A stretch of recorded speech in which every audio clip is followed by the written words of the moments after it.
75 ବର୍ଷର ବୃଦ୍ଧ 1 ବର୍ଷ ହେବ ଶଯ୍ୟାଶାୟୀ ହୋଇ ଦୁର୍ଦ୍ଦିନରେ କାଟୁଛନ୍ତି ଦିନ। ନା ଅଛି ତାଙ୍କ ପାଖରେ ଘର, ନା ଅଛି ସରକାରଙ୍କର ସହାୟତା। ଆଜି ପର୍ଯ୍ୟନ୍ତ ଭତ୍ତା ମଧ୍ୟ ପାଇନାହାନ୍ତି। ହଁ ଦର୍ଶକ ବନ୍ଧୁ, ସମ୍ବଲପୁର ଜିଲ୍ଲା ରେଢ଼ାଖୋଲ ବ୍ଲକ ବଡ଼ଭାଲ ପଞ୍ଚାୟତ ଝରାମୁଣ୍ଡାରେ ରହୁଥିବା ଅଗସ୍ତି ସାହୁଙ୍କ ଦୃଶ୍ୟ। ସେ ଆଜକୁ 1 ବର୍ଷ ହେବ ଲେପ୍ରୋସି ରୋଗରେ ପୀଡ଼ିତ ଅଛନ୍ତି। ଗୋଟିଏ ପାର୍ଶ୍ୱର ଅଙ୍ଗ ଖରାପ ହୋଇଯାଇଛି ଅଗସ୍ତି ସାହୁଙ୍କର।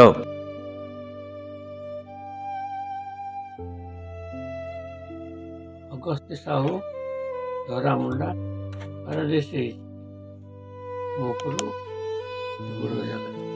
ଭତ୍ତା ପାଉଛନ୍? ନାଇଁ ଭତ୍ତା ନାଇଁ ପାଉ। ଆଉ କିଛି ସରକାରରୁ ସୁବିଧା ମିଳୁଛି କି ନାହିଁ? ସରକାର ସୁବିଧା କିଛି ନାହିଁ। ମୋ ନାଁ ବସନ୍ତ କୁମାର ସାହୁ, ଝରାମୁଣ୍ଡା ବଡ଼ଭାଲ ଜିପିରୁ। ଆମର କାକା ଯେଉଁ ବାବା ସାଧୁ ସନ୍ନ୍ୟାସୀ ଅଗସ୍ତି ସାହୁ ଆମର କାକା। ଆମେ ଚାରିଟା ଭାଇ ଭିତରେ ସେ ଯାଇକି ବାହାରେ ବୁଲୁଥିଲେ। ଯେତେବେଳେ ଦେହ ଖରାପ ହେଇକିରି ମେଡ଼ିକାଲରେ ପଡ଼ି ରହିଥିଲେ, ଆମେ ଯାଇକିନା ଆଣିକିନା ସେବା ଶାସନ କରୁଛୁ। ଆଉ ଘରକୁ ଜଣେ ଆଇଲା ମାନେ ତ ମାଣେ ପଶେ, ତେଣୁ କରିକି ସରକାରକୁ ଆମେ ଅନୁରୋଧ କରି କହୁଛୁ ତାଙ୍କର ଭତ୍ତାଟା ଆଉ ଚାଉଳ ଯେତିକି ସରକାରର ନିୟମ ଯେଉଁ ଅଛି ଗାଇଡ଼ଲାଇନ୍, ସେଇ ହିସାବରେ ଚାଉଳ ଗଣ୍ଡେ ଆଉ ରହିବା ଲାଗି ବାସଗୃହ ଖଣ୍ଡେ ଯଦି ସରକାର ଟିକେ ପ୍ରଦାନ କରିତେ ସାଧୁ ସନ୍ନ୍ୟାସୀକି ବହୁତ ଚିର ଋଣୀ ଆମେ ରହିଛୁ।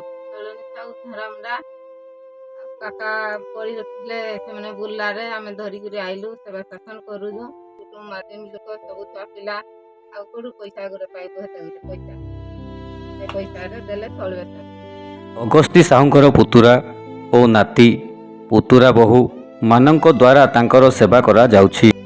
ଯଦି ଅଗସ୍ତି ସାହୁଙ୍କୁ ସରକାରଙ୍କ ତରଫରୁ ସାହାଯ୍ୟ ସହଯୋଗ ମିଳେ ଉପକୃତ ହୋଇପାରନ୍ତେ। ଏଣୁ ପ୍ରଶାସନ ସ୍ୱତନ୍ତ୍ର ଭାବରେ ଦୃଷ୍ଟି ଦେବାକୁ ସାଧାରଣରେ ଦାବି ହେଉଛି। ରେଢ଼ାଖୋଲରୁ ଦୀପକ ସିଂଙ୍କ ରିପୋର୍ଟ, ଆମ ଓଡ଼ିଶା।